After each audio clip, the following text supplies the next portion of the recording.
Metrópole Entrevista.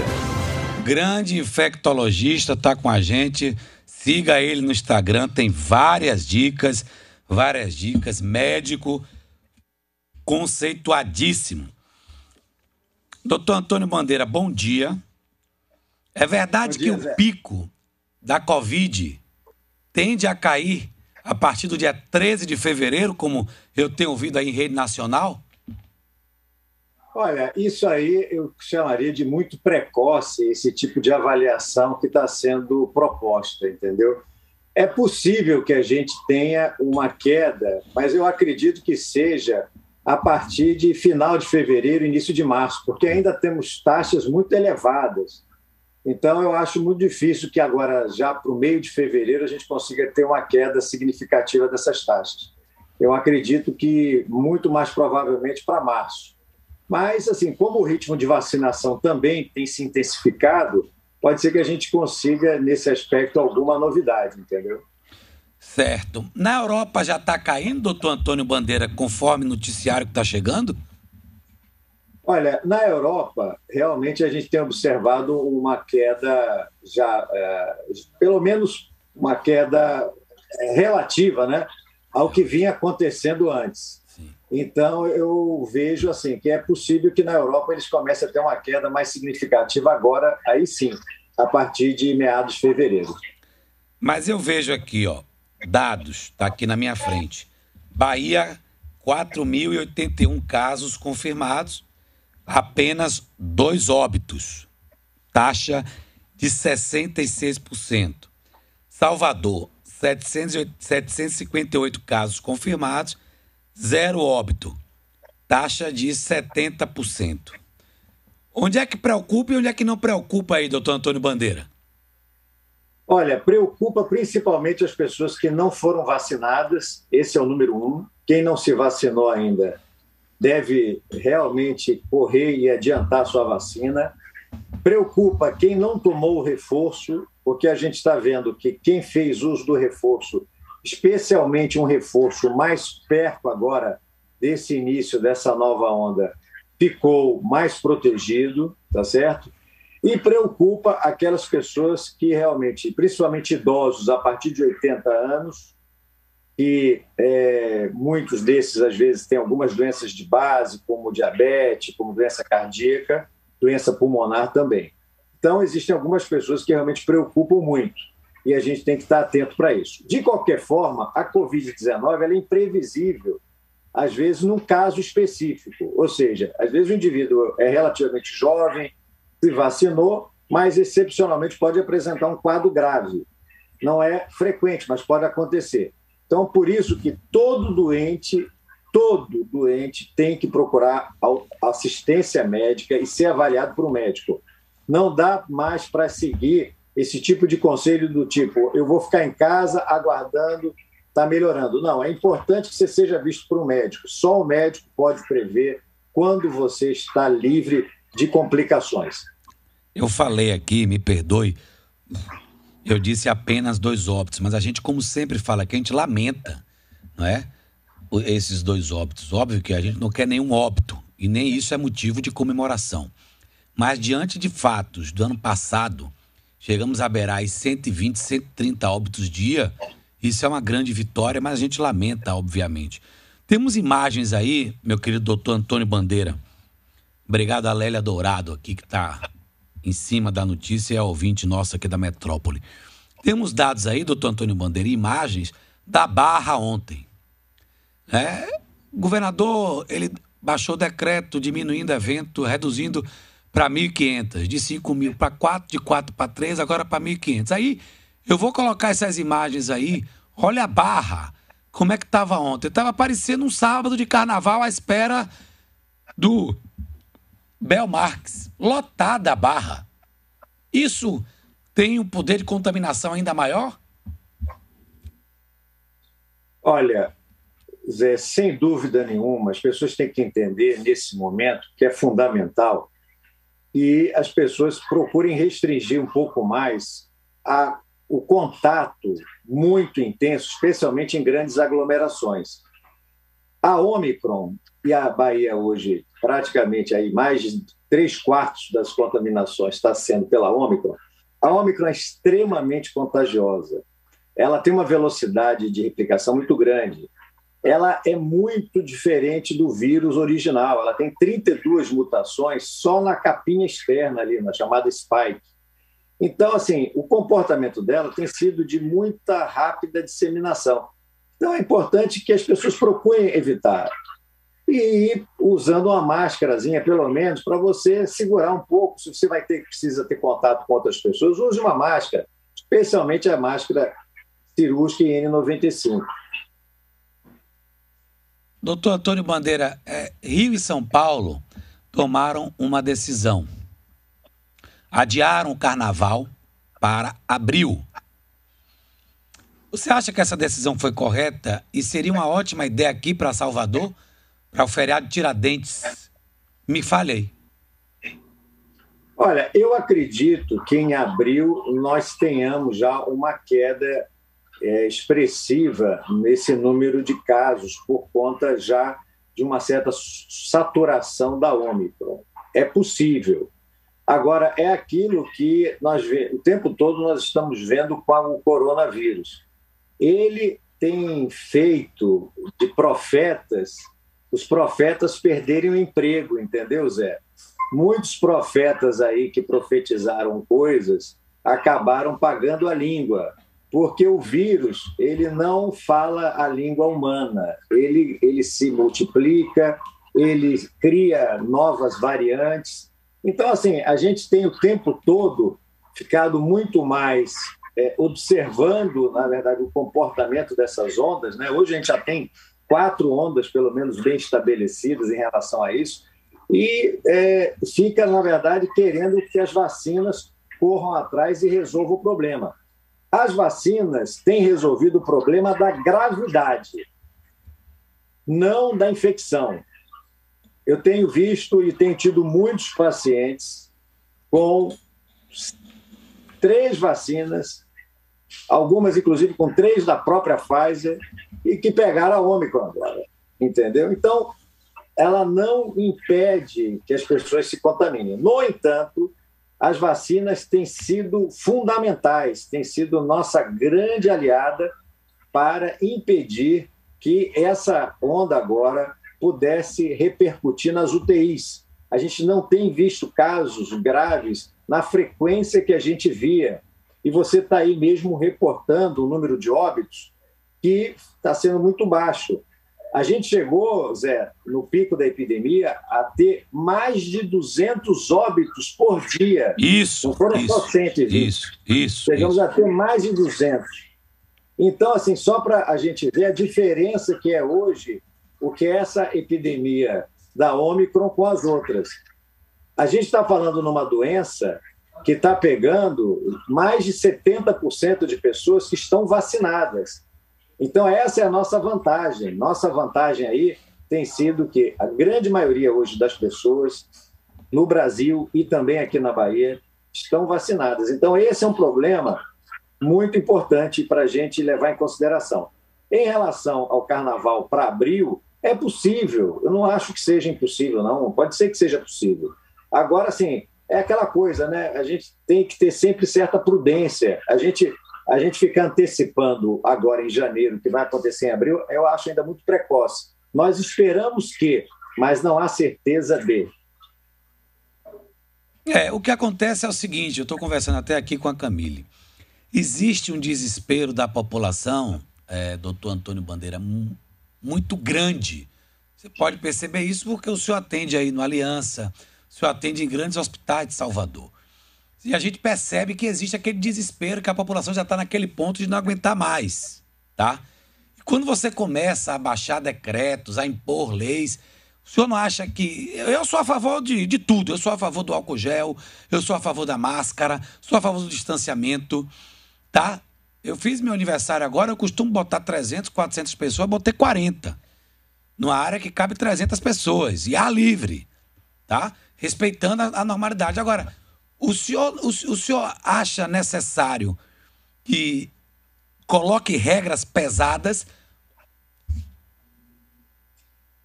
Essa é outra situação, Zé, que você colocou muito bem. A gente sabe que muitas vezes você colocando regras pesadas, não necessariamente existe uma adesão da população em relação a isso. Quer dizer, não é através de regras pesadas, às vezes, que a gente consegue conscientizar. Pois é. Eu acho muito mais importante a gente trabalhar, como você está fazendo hoje aqui no programa, né, trabalhando a conscientização das pessoas e fazendo com que as pessoas entendam e voluntariamente elas não queiram ir numa situação dessa. E, é claro, coisas muito, vamos chamar assim, muito gritantes e que têm um impacto muito grande, você vai segurar um pouco mais. Então, eu não tenho dúvida, por exemplo, o carnaval, claro que tinha que segurar agora em fevereiro, não tinha como não segurar, não é? Então, isso está muito óbvio. Agora, você começar a normatizar demais as coisas, eu vejo que precisa ter racionalidade. E nem sempre, muitas vezes, aqueles que estão na gestão, às vezes conseguem ter essa racionalidade. Primeiro porque nem sempre são assessorados de forma adequada. Muitas vezes são assessorados por pessoas que, às vezes, não têm um conhecimento da coisa. Não adianta você ser assessorado por PhDs que nunca viram doente de Covid, que estão trancados numa sala, entendeu, Zé? E dali produzindo papéis. Isso aí não tem impacto na vida cotidiana das pessoas. Outra coisa, você precisa entender que a transmissão ela é bloqueada quando você usa uma máscara, especialmente uma máscara cirúrgica. Então já é tempo de todos os gestores trabalharem com máscaras cirúrgicas e abandonando progressivamente as máscaras de tecido. Isso é uma evidência muito clara. Isso ninguém faz. Por quê? Porque, na verdade, fica preocupado com, muitas vezes, números, entendeu? E coisas que tiram a atenção desses gestores por causa do péssimo assessoramento que, muitas vezes, é feito para eles. Então, infelizmente, isso que você fala, eu não tenho dúvida que eu assino embaixo, porque medidas simples que possam ser, inclusive, implementadas, eu não estou vendo, né? Uma delas é a distribuição de máscaras cirúrgicas, a outra é você ter a exigência de que nos ambientes você já tenha máscaras cirúrgicas e não mais máscaras de pano que as pessoas usam, ou a máscara N95, que você mantenha um certo distanciamento social, a questão da utilização do álcool é importante também para a higienização das mãos, mas a gente sabe que a parte respiratória é a mais importante, tá certo? É a mais fundamental. Então, eu acho que se você trabalha com determinadas medidas mais simples, você restringe um pouco aquele quantitativo em grandes aglomerações que tem um impacto coletivo muito grande, você já está ajudando e incentivando gradativamente e que as vacinas elas cada vez mais tomem conta. Eu vejo, Zé, muita gente me perguntando, doutor Bandeira, deve vacinar criança ou não? Eu sempre digo, a vacina da Covid, ela foi estudada da mesma forma para adulto e criança. Se nós estamos vacinando os adultos, por que não vacinar as crianças? Entendeu?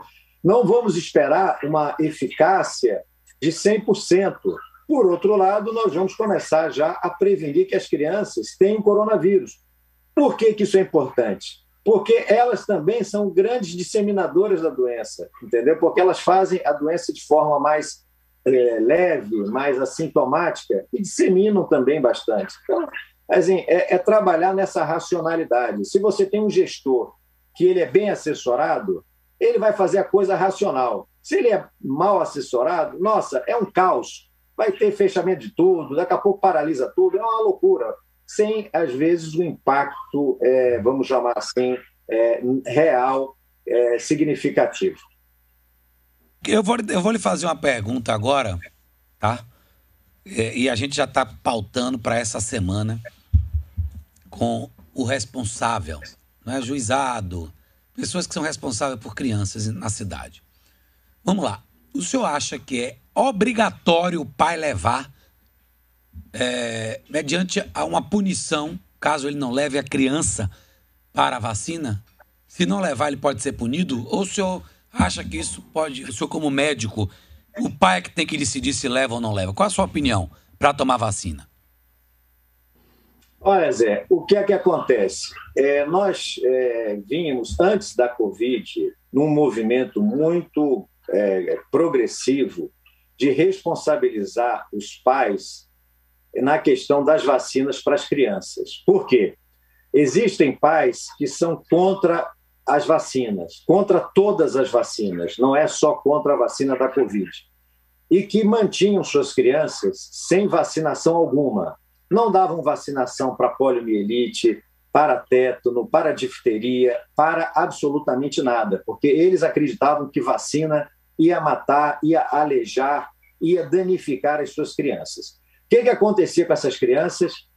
Acontecia que essas crianças pegavam tétano, quando a gente já tem praticamente a erradicação, né, números absolutamente mínimos de tétano, mas essas crianças pegavam tétano. Quando a gente não tinha mais poliomielite, essas crianças apresentavam poliomielite. Quando a gente não tinha mais sarampo, essas crianças, de repente, apresentavam sarampo, porque se contaminavam, às vezes, até com pessoas de fora. Gente que vinha da Europa com sarampo, chegava aqui, entrava em contato, especialmente nessas comunidades de pessoas que eram absolutamente contra as vacinas. E isso fazia com que houvesse, inclusive, quadros graves dessas doenças totalmente preveníveis. O que isso acabou gerando do ponto de vista da saúde pública e também do próprio Poder Judiciário? Uma progressiva responsabilização desses pais em relação a essa conduta. Esses pais passaram a ser responsabilizados porque eles não podem optar, definir uma situação dessa, onde a sociedade toda define que haja proteção para crianças que, inclusive, não têm capacidade de julgamento próprio. Elas não têm racionalidade para poder julgar se elas devem tomar uma vacina para difteria ou não. E esses pais tomavam, indo contrários a toda a orientação nacional. E isso sempre alinhou tanto o Ministério da Saúde, quanto o governo federal, quanto o Poder Judiciário e Legislativo em cima disso. E esses pais passaram a ser responsabilizados, entendeu? Então, já vinha um movimento em cima disso. Com a vacina da Covid, essa discussão, ela reaparece aí. Existe, na verdade, uma diferença que a gente pode chamar em relação às vacinas da Covid para as outras, que as outras tiveram, obviamente, um desenvolvimento em termos de tempo maior. Mas isso não quer dizer que as vacinas da Covid, elas, nesse momento, elas possam ser consideradas também vacinas que estejam causando lesão. Pelo contrário, o que a gente está vendo na prática é que essas vacinas estão prevenindo os óbitos, como você mesmo colocou aí no início do programa, e prevenindo a gravidade que a Covid sempre teve. Então, é muito importante que, assim, de alguma forma, quer dizer, a gente entende que um pai possa ficar, não queira administrar, eu entendo essa questão que vai pela questão do direito individual, por um lado, mas existe a coletividade por outro, entendeu? É muito difícil a gente chegar e culpabilizar um pai por isso ou por aquilo. Agora, a gente tem que entender também que esse pai tem que entender que ele faz parte de uma coletividade. A sua ação também, de certa maneira, ela repercute na ação coletiva. Então, do mesmo jeito que a gente vinha fazendo para as outras vacinas, entendeu? Eu acho que a gente tem que ter um pensamento mais ou menos semelhante. Entendeu? Você pode, assim, excepcionalmente dizer o seguinte, a gente permite, sei lá, o pai autoriza em vacinas que ainda estejam, né, por exemplo, precisando de maior desenvolvimento, mas aquelas que já têm sido mostradas seguras, eu acho que cada vez mais é importante que a gente tenha, as pessoas entendam que, especialmente os menores, eles precisam ter proteção também, entendeu? E uma pergunta aí para o doutor Bandeira. Olá, bom dia, doutor Bandeira, novamente. Doutor, oi, Camille, bom dia. Você disse há pouco que a vacina não interfere na possibilidade de uma pessoa contrair o vírus, né? Mas sim na possibilidade, claro, de você desenvolver um estado mais grave da doença. Uma impressão pessoal que eu tenho é que muita gente agora está se reinfectando.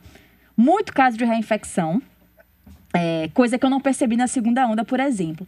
Eu queria saber de você, pela perspectiva infectológica, né, de um médico infectologista, se a gente está tendo, de fato, um grande número de reinfecções e o porquê disso.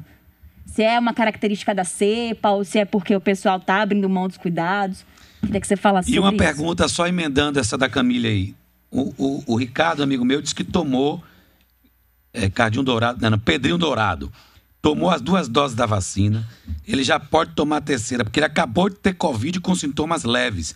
quando é que ele deve tomar a terceira dose? Uma pergunta emendada na outra. Duas pelo preço de um, né, Zé? É isso aí, mais ou menos? Olha, você está de parabéns, Zé. Camila é uma menina muito inteligente, faz perguntas bastante racionais e inteligentes aí. Então, em relação ao que ela colocou, não há dúvida nenhuma. A quantidade de reinfecções agora está sendo brutal, especialmente muitas pessoas, inclusive, que já tiveram Covid no passado, falam isso, né? Olha, nossa, eu tive Covid confirmado, está tendo de novo. E também em pessoas vacinadas. Você vê que seu amigo aí, ele tinha 2 vacinas, 2 doses de vacina e pegou Covid. Então, ele estava, a princípio, totalmente vacinado, não tinha um reforço, mas pegou. Por que isso? Porque a Ômicron, praticamente, ela está, inclusive, é o que eles chamam de uma classe monofilética, vamos chamar assim, é um termo mais técnico. Ela é uma classe já diferente desse coronavírus, do Covid-19, do SARS-CoV-2. É como se fosse um SARS-CoV-2/A, entendeu?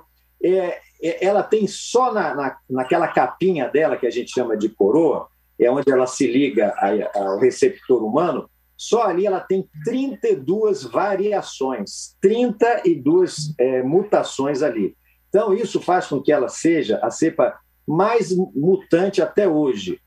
Então, por isso é que ela consegue realmente fazer o sistema imunológico, ela engana o sistema imunológico, tanto aquelas pessoas que já tiveram coronavírus e têm anticorpos para vamos chamar assim, o anticorpo para o coronavírus antigo, como para a variante nova, entendeu? E até mesmo as vacinas, elas conseguem impedir realmente que ela faz você produzir anticorpos, previne a gravidade, mas não impede que essa cepa escape também até dos anticorpos gerados pela vacina e cause uma doença.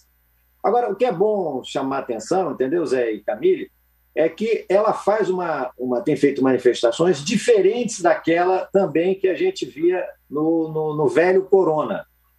Qual é a diferença? A diferença é que tem predominado os quadros altos, principalmente dor de garganta, muita sinusite, muita obstrução nasal. Eu solicito para os pacientes tomografias de seios da face. A gente viu os chamados cornetos extremamente espessados, edemaciados, da dor de cabeça.